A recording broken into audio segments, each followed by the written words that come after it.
I've always enjoyed the camaraderie of good friends competing in games of chance and skill. Hi everyone, welcome to Priority Holder, and today we're playing Black-Red Reanimator in the Timeless format. So the reason to play this deck now is that we got Entomb, which lets us put any card we want into the graveyard for a single mana and instant speed. In fact, this card is so powerful, just got banned in Legacy format.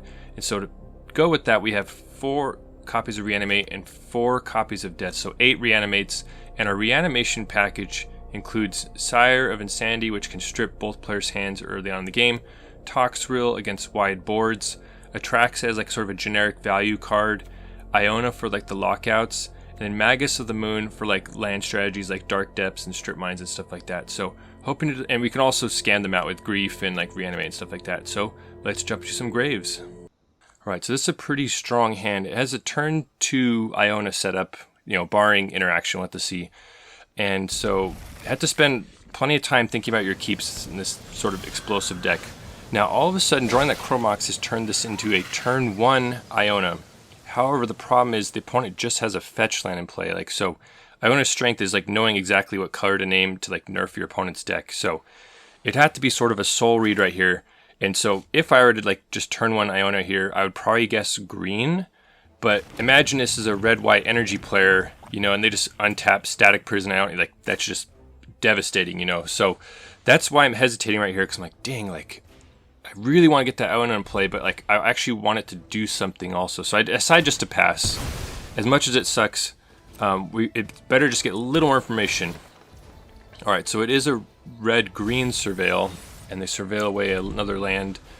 And we do have like, you know, Dark Ritual Bowmasters up for something crazy, potentially.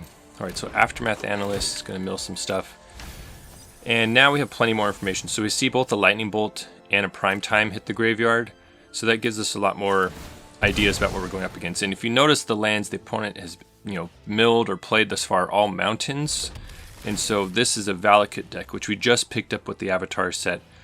So we have to keep that in mind. Now, this changes everything. I was going to be all in on Iona, but now that we found an Entomb, we can actually pick our own reanimation target. The question is what to pick, though. And you know, so I actually put Magus of the Moon in here for like the, you know, various lands decks like Strip Mine and also Dark Depths. But it doesn't seem good in this matchup because we've already seen they have Lightning Bolts. So I'm still going to Entomb. I'm going to pivot off Iona, and I'm going to grab Sire of Insanity. Really, really early in the game, that's often my choice because it just really depletes the opponent's resources. And thanks to Dark Ritual, we can like really empty our hand out, so it like hurts them way more than us. So I'm gonna put Sire of Insanity to play, and definitely gonna play the Chrome Mox. Now, what's annoying is that both these cards have value in our graveyard, but we actually can't use white mana, so I decide to stick the Faithless Looting under the Chrome Mox. Alright, so the opponent, we each lose our hands, and we have to see what the opponent has. Alright, so they found their land. And this is the power of Sire of Insanity. Now, the opponent is just like top decking at this point. Now, it's not like a guaranteed win. You know, the opponent could still like top deck Plains and Swords to Plowshares in certain matchups. You know, like it's not, you know, a guaranteed win, but it's pretty dang strong in a lot of situations. Now, I think this is a small mistake from the opponent. They shouldn't have cracked the Aftermath Analyst right now. They should have done the block sack, because that could basically give them a whole extra turn. Because now they're at 12. We can kill them in 2 turns. So that was a little premature from the opponent, but we're going to keep moving on. No more surveils to get. Kroxa is really nice. So unfortunately can't quite kill them right here. We can get them all the way down to 1 life. So at the very least we've shut down their fetch lands, you know. So that's helpful. The problem is that this is most likely, so if this is a Valakut deck, this is probably like Escape Shift deck, and so we could just instantly lose here if they top deck Escape Shift, you know. So maybe we should have chose like a different reanimation target, but it turns out that's enough, and the opponent is going to go out on their own terms by cracking a fetch. In good spirits though, so on to the next game. This hand has a lot of the pieces. Now, one thing to remember is that Thoughtseize does double duty in this deck. You can attack opponents, of course, but you can also put your own reanimation targets in the graveyard. Like, you know, turn 1 Dark Ritual, Thoughtseize yourself, you know, Reanimate is like a valid play a lot of times. So, alright, Artifact Land, Springleaf Drum. This is a mistake. I don't know why I played the Boggart Trawler. Like, you can see me hesitating here because I'm realizing it, and I'm like, oh dang, but there's no like undo button at this point. It would have been way better just to crack the fetch and get the red-black source locked up. So, gonna Thoughtseize them.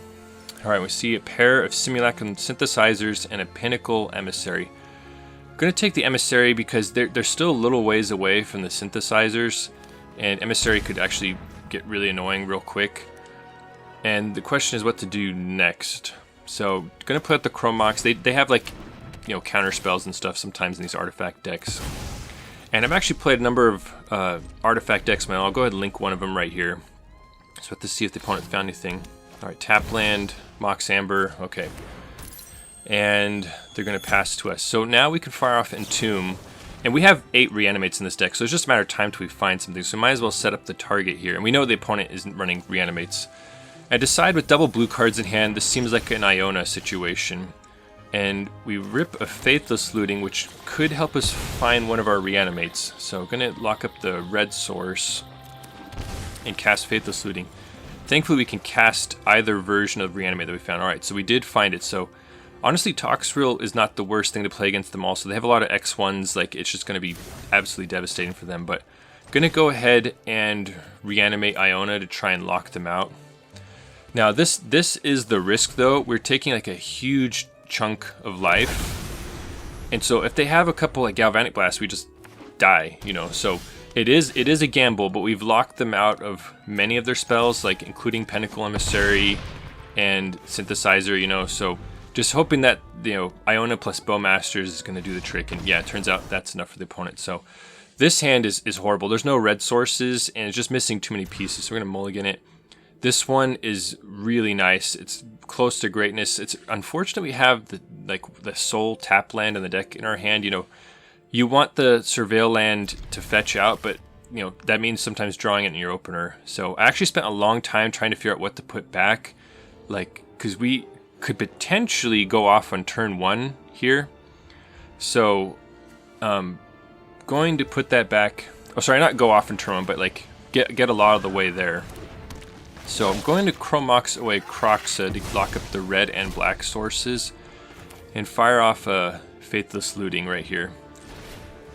So if we find reanimation spell, reanimation target, then you know we can go off right here. But instead it's just a pair of Boggart Trawlers, so going to just ditch those and then trying to decide whether to bolt this in. It seems like we should, like, just keep up the Entomb. And it'll just be a matter of time till we find one of our 8 Reanimates, you know. Alright, so the opponent's going to shock and play a Ragavan. Alright, so now is the Entomb question. Like, of our choices, what do we go for? So, don't know a ton about the opponent. Like, so the thing is, like, these Lurrus decks can, like, be really aggro-leaning or very mid-range leaning, you know. So, like, it sort of depends.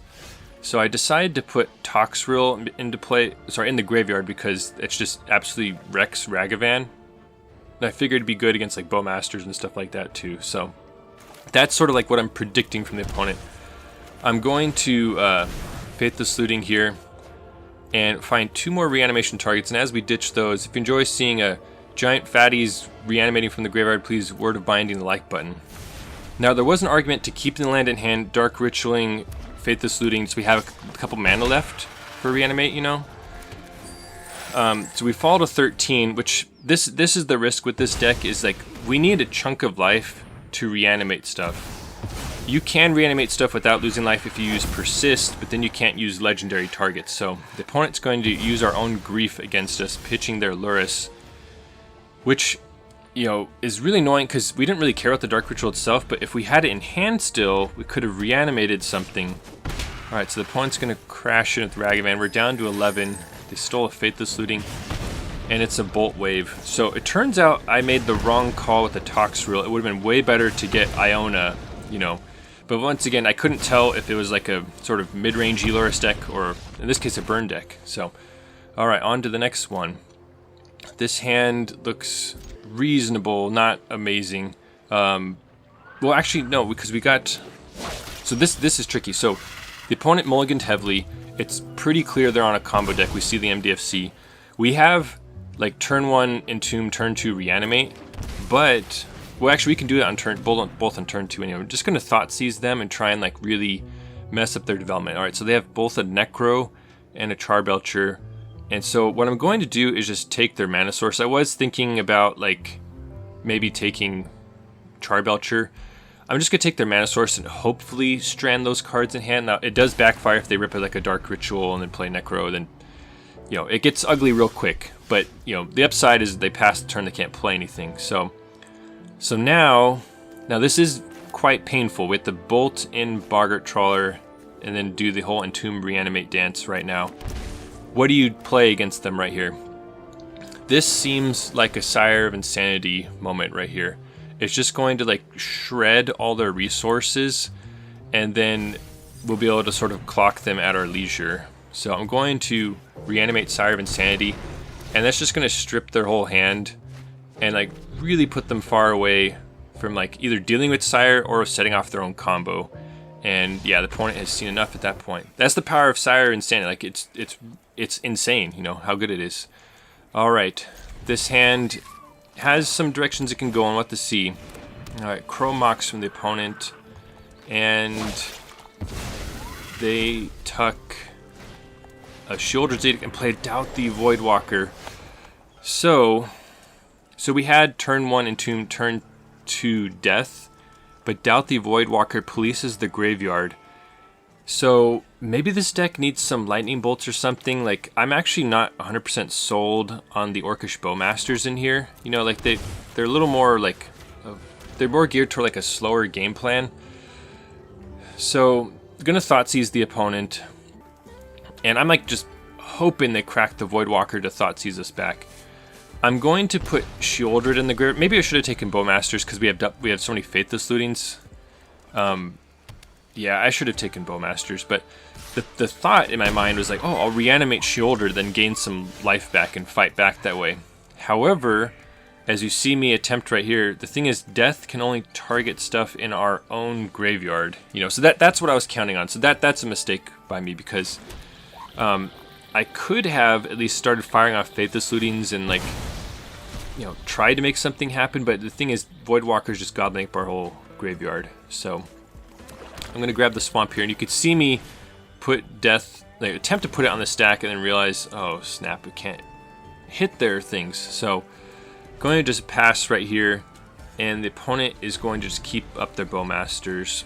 So it's just unfortunate, and this is what can happen. You know, the opponent went first, they got turn 1 Voidwalker. Had we been able to Entomb just like right before Voidwalker came down, we could have still probably like won this game, you know. Just Entombed Iona, and then just like game over, you know. So, but then it's like really lopsided in the other direction when Voidwalker comes down. So, opponent's being super patient with Bowmasters, and we're just getting chipped away by the shadow creature. Like, we can't even like play Bowmasters, ping it, block it, you know. So, I don't know if this deck needs to be like drastically changed for stuff like this. It just depends on how the metagame shakes out. You know, like if there's tons of these Reanimator decks running around, then you're going to need to be ready for like various forms of graveyard hate. Rest in Peace being the most brutal, which I don't think you can really even plan around if you're sticking in just pure red-black. So a lot of people were focusing on like blue-black Reanimator with like Psychic Frogs and Force Negations, you know, so like that's one way to defend against it. This hand is, it's okay, it's not amazing. Well, actually, so it depends. We're going off the strength of the turn 1 Grief Scam right here. So I was just hyper fixating on like the reanimation targets. But yeah, we have a turn 1 Scam, you know. So like, I wouldn't consider this deck like typical Scam, but yeah, I had to include it because it just cracks me up every time that happens. So yeah, I consider it a Scam variant, you know. So it turns out, like with combo decks, sometimes turn 1 scamming is enough. You don't even need to bother with the whole reanimation stuff. So, all right, black-green land from the opponent. So we have a lot of like various stuff. It seems like the best thing to do is to scam them right now with Grief. Like we could like dream bigger and try and like Faithless Looting into something, but it's really risky against a black deck. You know, potentially putting something juicy in the graveyard, even just a Grief in the graveyard could be too much. So I'm gonna start off by pitch casting Grief and see what we see. So it turns out we're facing a fellow Reanimator deck, except they're green-black, and they have a lot of good stuff. Now we're going to get a second bite at the apple. We're going to reanimate Grief and take a second card. So I have my eyes on Dark Ritual and Entomb right now, but I could also see an argument for taking both reanimates, you know. So it's a tough call. Their hand's pretty strong, because if they Dark Ritual out, well, I guess, yeah, they can't Dark Ritual out a Grist. They need some help with their stuff. So alright, so if the opponent had an untapped land in turn 1, it might have been already over for us. That's how these games can go, you know. So alright, so now what do? We're already at 13 life. We paid a ton of life already, and Grist is a problem because it can minus and take down any of our reanimation threats. So there's a Toxrill, so we can't put it in the graveyard because they have double reanimate, you know. So I'm trying to figure out what to discard. I was going to get rid of Thoughtseize and Faithless Looting, but then I'm like, you know what, we might need Faithless Looting to keep digging for our own reanimate spell. Yeah, sure, we can flash it back, but it's way cheaper to cast it for 1 mana. So I decided, you know, I'm going to pitch the Dark Ritual and go on from there. And I'm going to just start attacking the opponent and play the Surveil land right here. So it's like a delicate situation. Yeah, happily surveilling the Chrome Mox away. And keeping the Grief, and so trying to figure out what to do. Toxrill could be very good against them. Alright, so they're going to gobble up the land in our graveyard. And I was expecting Grist, but they actually play the Myco Tyrant, so not one I've seen played that often. We drew our Reanimate. So now trying to figure out what to do. So going to Faithless Looting. The thing is, Toxrill is going to put 1 layer of -1/-1 counters on the opponent's creature. It's going to kill the Tyrant, but not the Deathrite Shaman. Now, there are currently no lands in the graveyards, so because I'm worried about us getting Toxrill down and they just immediately Grist it, you know. So if the opponent draws a fetch land, that's what could happen, despite us putting that huge fatty into place. So that's why I'm like hitting the brakes right here, like, just like agonizing, just being like, oh man, trying to figure out what to do. So I think about it, I'm like, okay, the best case scenario is to Faithless Looting, dumping Toxrill and another card, and keeping a black card to pitch cast Grief and strip the what's it called, the Grist out of hand. But then we find an Iona, and honestly I should have just dumped Iona, but then I'm like, well, I'm a little worried about falling that low on life against a Deathrite Shaman, you know. So that's why I'm hesitant. But it turns out like I just had like no timeouts at this point, so I end up running out of time and it auto discards. Fortunately, it put 1 of the fatties into the graveyard, and I'm just rattled at this point. I'm like, oh shoot, you know, because I was trying to decide between Toxrill and Iona, and so my hand is forced at this point. I'm going to reanimate Toxrill, which is good, but anyway, it was just a tough situation. So it kills the Myco Tyrant, and it's fetch land or bust right here for the opponent, with to see if they found something. Now, thankfully, it didn't put an Iona into play for them to reanimate off the random discard, and it turns out we barely scraped by in that one. So on to the next game. Yeah, sometimes like, so the timeouts, you end up banking them, I think, for every 2 turns you pass without like the timer going off, you know. So like you accumulate them in the late game, but this deck is very decision dense in the early game, you know. For like mulligan and turn 1, you're like really going over a lot of different permutations, like, oh, do I Faithless Looting, or do I Entomb, or do I Thoughtseize myself, you know, like there's, or do I pitch cast Grief, you know, like there's so many things you're thinking about. It's easy to run out of time, so you need to get reps with it. So I'm gonna pitch cast Grief. I'm thinking of scamming them right here. Just gotta see what they have. All right. So Dark Depths just entered the format with Avatar. So this is a Dark Depths deck. So they have Vampire Hexmage and Demonic Tutor, and they already have the Elf that can fetch Elvish Reclaimer, I think, can fetch lands out of the deck, you know. So, don't love the situation because given enough time, Reclaimer can just get Dark Depths, Thespian Stage, then they're golden. And then Iona doesn't do anything, you know. Now, I make a mistake right here.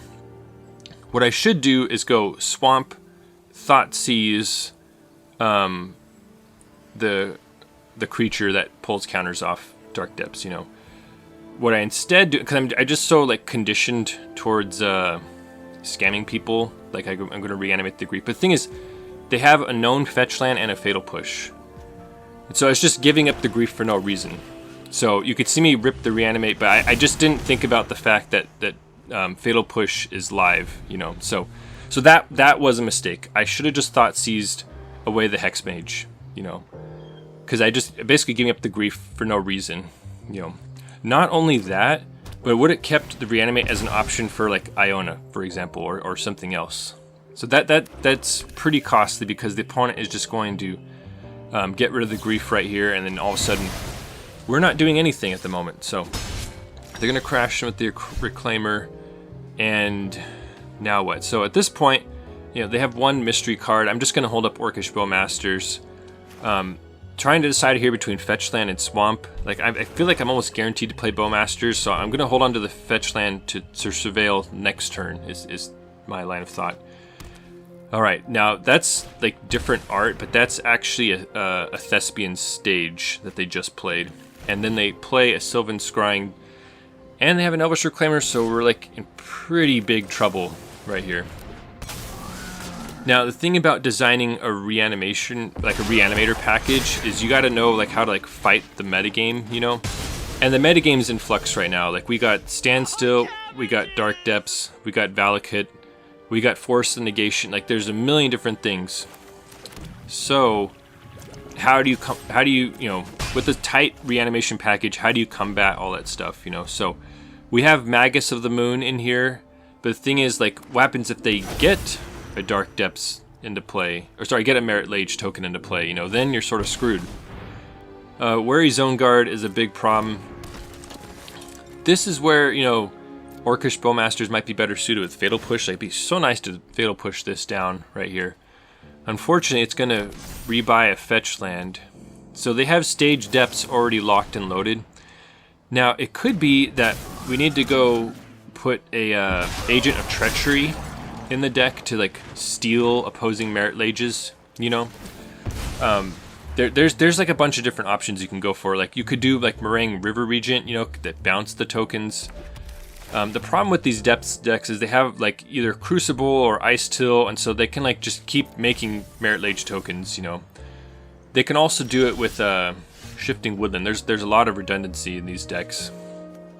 So it's almost like you need like a Rest in Peace creature or something, but then what do you do if Merit Lage is already played? Anyway, there's a lot to think about. I don't know the answer. If you have some ideas, let me know in the comments, because I'm still, you know, like I said, it's still a work in progress. So now we drew a reanimation spell, so we could reanimate Iona, but I'm wondering if I should hold on to it for like a better target, because Merit Lage is coming out next turn, you know.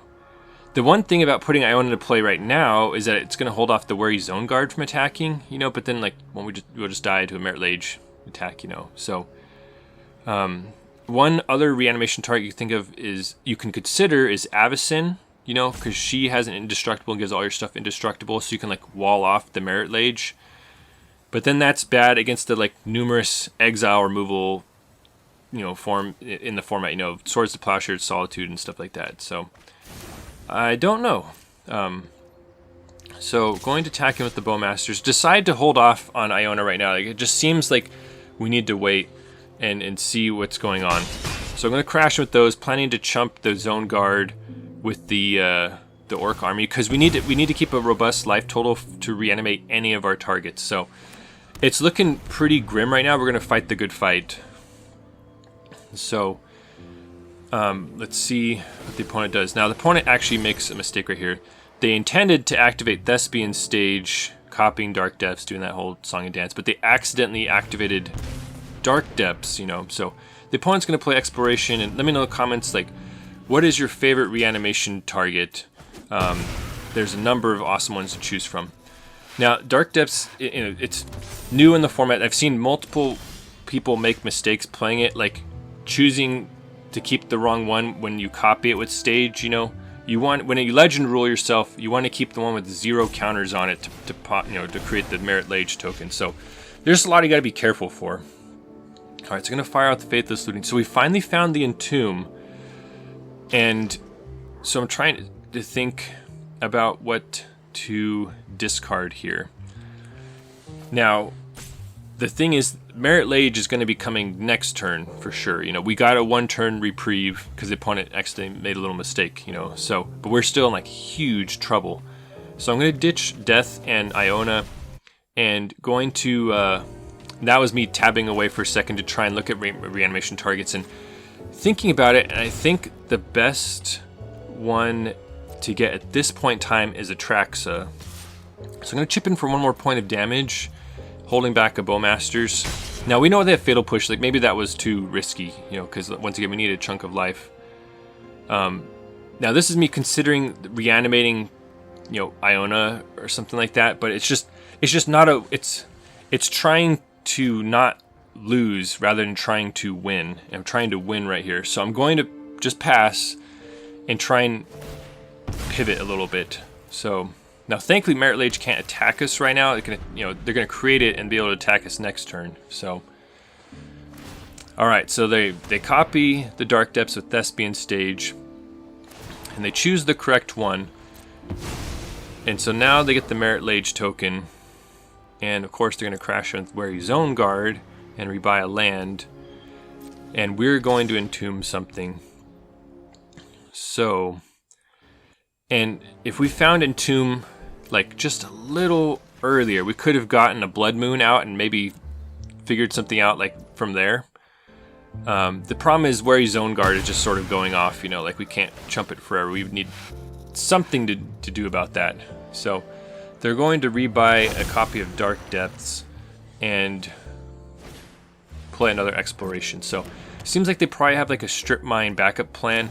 Going to Entomb right now and try and figure out what to do with this very dire situation. So it seems like Atraxa is the best bet because it refills our hand and it gives us a boost of life, so like I'm just scrambling at this point. Like I think I'm very not likely to win given like our reanimation options, but like I said, there are ones you can put in that can do the job. Now I was going to use Death, but I'm like, let me just use Reanimate because then we'll have more mana open in case we draw some like strong stuff off Atraxa, like we're going to lose the same amount of life either way. So going to Reanimate Atraxa and see what we draw. And yeah, let me know in the comments, like, do you want to see me try my hand at Dark Depths, make like a Turbo Depths deck, anyway, let me know if you're interested in that. Okay, so we get 5 cards. So our only instants are Dark Rituals. Our only artifact is a Chrome Mox. Kroxa is actually, so they're only at 8 life. So I'm like, wait a second, Kroxa could actually maybe go the distance. Going to just probably grab a Thoughtseize, Faithless Looting. Well, actually no, Thoughtseize doesn't do anything right now. Yeah, Faithless Looting actually has some potential. So gonna choose those 5 cards. Now the thing is, like, we can sort of get them with Kroxa right here. And the thing about grabbing Faithless Looting is that we probably need to tuck it under Chrome Mox to get the second red for Kroxa escape. Now this is a really heads up play from the opponent.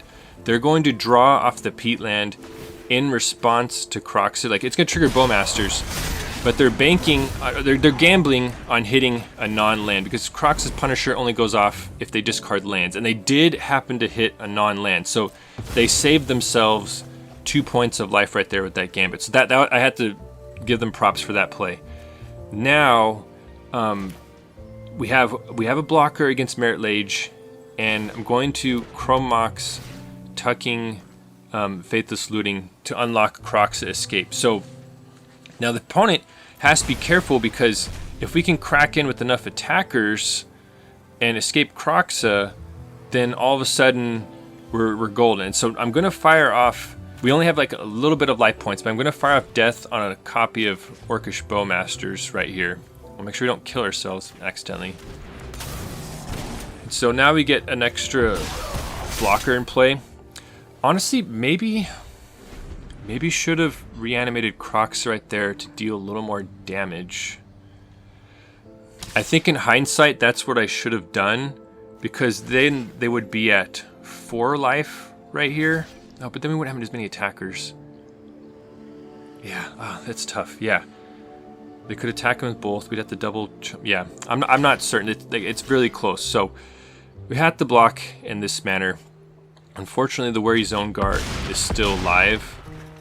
So we're gonna get a chunk of life, but they're gonna get, unfortunately, Thespian stage back. I didn't catch at the time. I was still like, all right, like, we're gonna get there. Like, it was so dire for so long. I'm like, okay, if we crash in, we deal 3 damage to them. If they have a land in hand, we hit them with Kroxa, then they lose. You know, is what I was thinking. So I was like so hyped for that. But the thing is, over time, without me realizing, Wary Zone Guard reassembled the Dark Depths combo. So they're just gonna make a new Merit Lage, block one of our creatures, and we're gonna put us short. So, and not to mention, like, it only works if they have a land in hand, you know. They may already be sitting pretty with the non-land, which we don't know. So, thinking about, like, if there's anything we could do at this point, like, I decided, all right, let's fire Faithless Looting, see if we can figure something out. And don't find anything. So that was tough, and I think this matchup can be improved a lot by just making like one switch and like the reanimation creature package. But we're gonna move on to the next game. All right, this hand is super strong. So it has almost everything we need, and we're going first. So what I'm going to do is lead with the Faithless Looting, because that could get us like the missing link, you know, either because we have the Dark Ritual and the Reanimate, and we managed to find the Entomb. So I'm trying to be really careful right here, because we need to tuck something under the Chrome Mox to be able to fire up the Dark Ritual. So I'm being extra careful, but all we got to do is make sure we leave, you know, black card, Reanimate, Dark Ritual, and Entomb in hand. And so this is the power of this deck. You know, this is turn 1, and we're going to reanimate something. So I'm going to tuck the Thoughtseize under Chrome Mox. And this, once again, is the power of Sire of Stagnation. Now, Forced Negation is in the format. You know, there's also Surgical Extraction and Endurance. You know, so like this is not immune to interaction on turn 1. But if they don't have it, it is really bad for them. So we're going to go turn 1 Sire, make them discard 7 cards. And the opponent actually looked like they're on slivers. Well, that was super fun. I enjoyed playing Reanimator even before we had Entomb. Like, you could use Faithless Looting and other stuff to set up, but now it's like even stronger, even better, and like a true Reanimator strategy. And so it's pretty strong. Like, sometimes you can just scam a grief into play turn 1, and like that'll win games also, you know. So we have a lot of cool haymakers, and there's a lot of thought you could put into like what's your haymaker package, you know. So if you wanted to switch to off the legendaries, you can, you know, deviate, like get away from like the life loss a little bit with some persists. The downsides are that this costs mythic wild cards currently, and then a lot of the most powerful stuff to bring back are legends, you know, so that can be a little tough.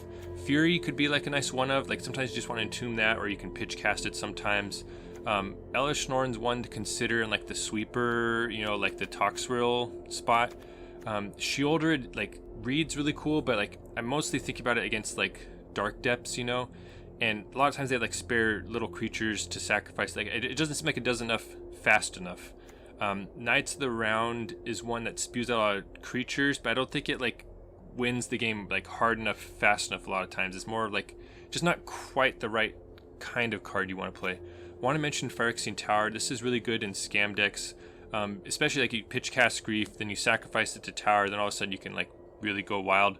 It can get a little tricky sometimes. I opted not to run it because we run very few mana sources, proper mana sources, because we have like Chrome Moxes and Dark Rituals and stuff like that.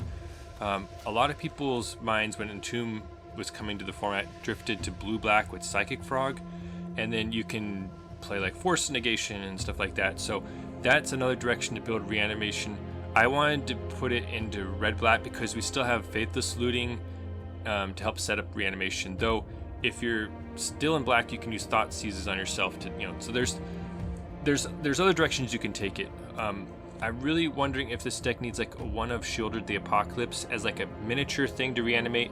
A nice thing is that over time it'll recoup your much life you have, and then you can reanimate something else, you know, because a lot of times we pay so much life that we drop below the threshold of actually reanimating one of our juicy things, and we have no means of actually gaining it back, you know. So something I've been thinking about, but it's way more of like a mid-range grind them out game plan. I've had a lot of success in the past with Summon Primal Odin. If you cheat this in the play early on, the chapter 2 makes it so when this hits the player, they lose the game, you know, so you can sneak out some wins. I'd like it a lot more if the chapter 1 could actually kill Merit Lage tokens, which they have indestructible, so it doesn't work. Troll of Khazad-dûm is popular in reanimation strategies. You know, sometimes if you pitch cast Grief, reanimate Troll, like that's enough to win sometimes, you know. So it just depends. Agent of Treachery is one I'm considering for like the Merit Lage matchups. Like it depends on how the metagame shakes out, but you might want something like this to steal those, or Ashen Rider to exile them. Valgavoth is like a generic threat. It's a very sticky threat and like gets you value over time, but it's not necessarily like game ending immediately, you know. So, and it just depends. And then also Summon Bahamut was also very popular previously in like reanimation strategies or like sneak decks, but once again it's chapters only destroy, and now that we have like a big indestructible, you know, Merit Lage token flying around in some matchups, so you may need to go with like exile, stealing, or bounce rather than destroy effects. So, but yeah, let me know in the comments what you think about this, and that's it. Thanks for watching the video. I hope you enjoyed it, and if you want to see even more nonsense, please consider subscribing. And if you're already subscribed, thank you for your support. Your engagement with the channel helps me know what the people want. Thank you.